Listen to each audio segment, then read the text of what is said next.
Let's stop with all the hoopla. These cologne fragrances are fire. These have caught a lot of interest with me lately. The way that they wear on my skin, the way they've been performing on my skin, the sex appeal factor, the versatility that's in this list. I'm gonna be putting you onto 10 of the craziest cologne fragrances that I've shown some love to recently that really play beautifully off my skin and can potentially play beautifully off yours. Let's roll my music so I can put you onto 10 crazy cologne fragrances that you need to try now. We're all alone in the yeah, there's some friends from the south side in case you cared. Out of all your friends, I want to be Cuba. Blessed morning, my beautiful peoples. You know who it is. It's your boy, C to the U to the B to the A. Biggest in the game. Bro, I've compiled a fire list of some of these joints that may not be on other people's lists. Because the fact of the matter is, one, I don't watch them. Two, it's about how they wear on my skin and can potentially wear dope on yours. I'm not gonna sit here and say, yo, these are gonna smell absolutely amazing on you. You need it, you want it. These smell dope on me. These are dope fragrances overall. Therefore, I will recommend them because they smell fantabulous on me, and I think they're super versatile, very nice, and pretty much if you ball all these shits together, they could be the price of one niche fragrance, you know, depending the brand. Now, these joints are in no particular order, but they're all fire. So I'm gonna start off with probably the newest acquisition in my collection, and I've been told it's a clone, but I've never smelled the original. All I can say is that this joint smells absolutely beautiful off my skin, pure class act in a bottle, and that's Dumont Paris Celerio Elysium. So this is apparently Laurent Tuxedo's clone. What I'm essentially getting here is absolute breath of fresh air, musky metallic vibes, taking kind of like a Silver Mountain water element and making it better. Silver Mountain water on my skin has its days. This joint, the last 2 times I wore it, fucking amazing. It's sexy, it's bright, it's musky, it's sharp, it's citrus with a weird tobacco-ish note, like a pipe tobacco-ish note that's very unusual because the pipe tobacco and that musk combination with that really bright sour citric element is not something that in my brain registers, but in my skin it does. But this is pure class. This is sports coat, this is polo shirt, this is pleated pants, bespoke suit, little slip-on moccasins. This is class in a bottle with incredible performance. Definitely a fragrance that nobody has talked about because I haven't heard about it until they sent the shit over to me. So Celerio Elysium, which is Laurent Tuxedo, fire, next one. It's really gotten to the point where some clone fragrances are becoming more expensive with hype, so now you got a penny pinch on clones. Come on, I'm broke, baby. But this one is still fire, and that's Amber Oud Exclusive, which is that PDM latent clone. Still incredible performance, beautiful body, amazing sex appeal, and really a gem. One of the best latent clones that I've encountered as far as how it performs on my skin, how it projects, the sillage bubble, the cloud that just stalks you like the paparazzi following a celebrity. This shit just lingers. This joint is still an incredible gem, especially for the price. Had a nice hype bubble, but I think it's plateaued as there are other latent clones that are coming out. But I still feel that this one is definitely at least in the top 5 of the clones, but on my skin, I would say top 2-ish, because this shit is really slamming, bro. Next one. So with this next one, if you haven't seen the actual first impressions, I'll put a link up here because it's a recent acquisition. This joint blew my doors off. I personally thought and still think it smells a lot like Triumph Tobacco from Margos. But one of the things about the Maison Alhambra fragrances is that they not only clone the scents, they clone the look, and the look just didn't match. But it did match a Carolina Herrera fragrance that I haven't smelled called Mystery Tobacco, which is definitely on my radar to get because Exclusive Tobacco by Maison Alhambra for $20 blew my doors off. So Carolina Herrera and Triumph Tobacco might be very similar to each other because this smelled a lot like that joint, and it's fire, so good off my skin. Absolutely right up my alley. The right amount of booziness, sweetness, caramelization. It's a little bit of a heady booze with some peaty kind of energy to it. There's some whiskey-ish vibe. Oh, this is gorgeous. Sweet, caramel, sugary, tobacco, boozy, and for $20, bro? I mean, I'm sure the price is gonna go up, but as of now, like right now, this joint is such a good cop. One wear only, and it won't be the last one, but I have to recommend it because it's just that good. Next one. Richard Gere in a bottle. If Richard Gere had like a stunt double that was walking Hollywood Boulevard taking pics fronting like he's Richard Gere, but still has that same sexy look, and that's Celestial by Amir. Dope bottle. Beautiful Tiffany blue. It's got that fake Rolls Royce Chrysler 300 Eagle on top. The scent though is Pure Gynamine by Marc-Antoine Barrios. Less richer. The performance is kind of almost there, but as far as classy scents are concerned, along with that Celerio joint, this is definitely suit, tie, classy, swagged out, salt and pepper. Spends his mornings day trading and spends his evening loving and leaving them. Pure class. Smell like a millionaire without spending $1 million. Amir Celestial is definitely become one of Ja's favorites as he's bought his own bottle behind my back. I didn't even know he was gonna get it. He really liked it that much. And for him to be neck and neck hater with my wife as far as fragrances is concerned and how much that they want to spend on fragrances, this is definitely an absolute hit if you like that Gynamine, musky, mineralic kind of scent profile. Classy, sophisticated, cost effective. Next one. You're not gonna get pure malt anymore, so you gotta get yourself a little Nebula Starman or Starman Nebula, whatever. Liddy. It hits. Thanks to one of my viewers, I was able to repurchase it again just to have it in my collection because the other one got ruined. But this really just puts a nice band-aid over the wound of not being able to go to a Century 21 or Target or Marshalls and pick 5 fragrances up for $100 from that Thierry Mugler line. It's an incredible budget boozy fragrance. One of the things about those Mugler fragrances is they always keep that same energy. They always have that infamous A-man DNA, that wet tar on a roof type energy. It's booze, it's coffee. This fragrance is essentially coffee with a little bit of a tobacco essence, and then you get this peaty whiskey. Essentially this single malt from the Isles Scotch that only selected few can appreciate because there's a heavy smoky density about that note, that peat when you drink whiskey and it just goes through your nostrils, that some people are just like, nah, just give me a blend. So you kind of get those elements here mixed with obviously that A-man patchouli, again sexy tobacco, and a little bit of an ambery essence. A great budget fragrance to bring a little A-man pure malt vibes into your life. Next one. Paris Corners Rafikat Vanilla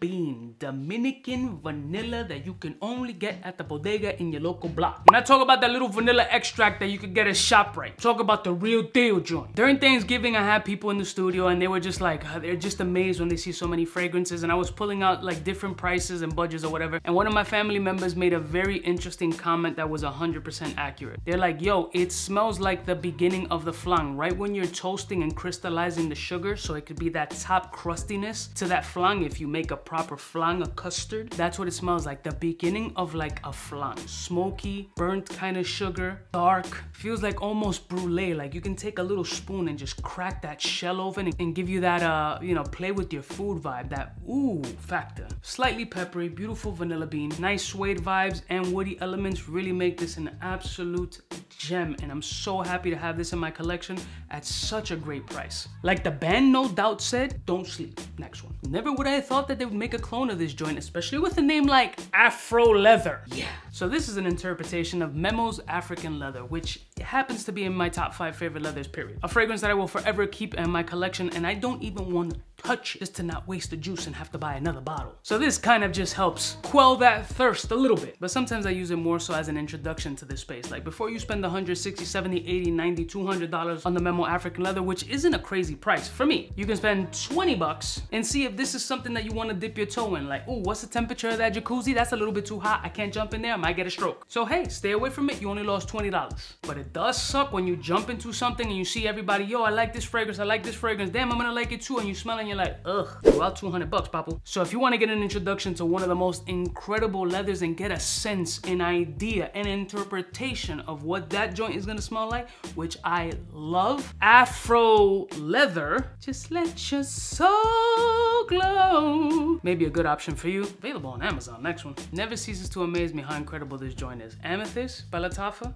Jesus. It's almost perfect. This is an incredible rose oud fragrance. For the price, it just should command such a higher price point, and you can easily play this off as not being a clone if anybody around you is really going to question that, which 99.98% of the people just don't give a shit. And that's the funny part of this fragrance style community, that people forget that the real world is outside of it. Like with these clone fragrances, I promise you that a ton of people just are not going to care. All they're going to experience is they like how you smell or they do do not. The labels and all that is already when you're having a conversation, and if they're into fragrance or even care, they want to know more about you, what you can offer, what you're speaking about. They want to focus on your charisma. The fragrance is just an added bonus, but when something is good and unique and you're risky enough to try rose oud as a dude, then this joint is an affordable option to get your feet wet. It's really freaking good, but you gotta be willing to try rose oud. Putting it out there. It's not for everybody, but it's for somebody. Next one. I just got this joint and I've only had a few hours of wear on this joint and I want to put it on the list already. I'm not going to talk too much about it because there's a dedicated video on that joint that will be posted either before this or after. I just don't know, but it's Gary's Den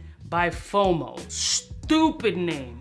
I mean, the stupidest name. But this is a Dior Homme Parfum clone. That's all I'm gonna say. It's in the list, so it should tell you something. Next one. And finally, I had to throw in a little Fragrance World Suits. I have a lot of YSL clones, as well as original, and a backup of the original. This is very, very close. Performance is not the best out of the clones, but the scent profile itself may require you to spray a couple of more times just to get that energy going. Yves Saint Laurent Tuxedo at times becomes a very difficult fragrance to get at gray market price, even at retail. Not everybody's gonna be able to spend that $260 to buy that fragrance, $240, $260, whatever it is, or gray market price is $300 plus. I'm always gonna say it's worth it. It's one of my favorite fragrances in my entire collection. It has history, it does beautiful with my skin chemistry. I've gotten more compliments than anything else in my collection. It's just what I'm known for, and I'm glad to be known for it. But as an expert in Yves Saint Laurent Tuxedo, this is a very good alternative, especially for the price. Give it a shot. Let me know what you think. But here's a public service announcement that some people just seem to forget once again in this fragrance world. This fragrance bubble and this enthusiasm that we have for scents consists of a population of about this much. What does that mean? Fragrance doesn't make the man. The man makes the fragrance. For every person who's an enthusiast in the fragrance space who appreciates and respects the art of perfumery, there's somebody who just can't bring themselves to spend $200 plus, $100 plus on scented water. Remember this, act your wage. Forget about this whole YouTube influencer fragrance space bubble. Act your wage. Some people like yellowtail wine. Some rock with Camus. My go-to whiskey is a Buchanan joint. 30 stones. You think I'm gonna be popping Blue Label on the regular? Blue Label's ass, but it's still $200 plus and it has that prestige, it has that notoriety. Ooh, Blue Label Johnny Walker, damn, when you bringing it to a party, they're like, ooh. Blue Label's garbage. To me, it's trash, but I still got it and I present it to my guests because my trash is their treasure, potentially. See, when you grow up first generation in the Americas, your family starts looking at you type crazy when you're like, you spend how much on a pair of shoes? They just go on your feet. They do the same shit, right? Why is a Versace t-shirt $200 when Hanes is $5? What's the difference? Are there differences? Sure. $195 differences? Subjective. You get what I'm saying? So I say that to say this. Wear what you want to wear. Don't let anybody tell you anything different. Unless they're paying your rent, mortgage, putting food on your table, cutting your check, and running your life. Your wife. Fuck them. I love y'all mother suckers from the heart. Don't forget to like, share, and subscribe. And I'll see y'all stitches next time. You know who it is. Biggest in the game. Smooches.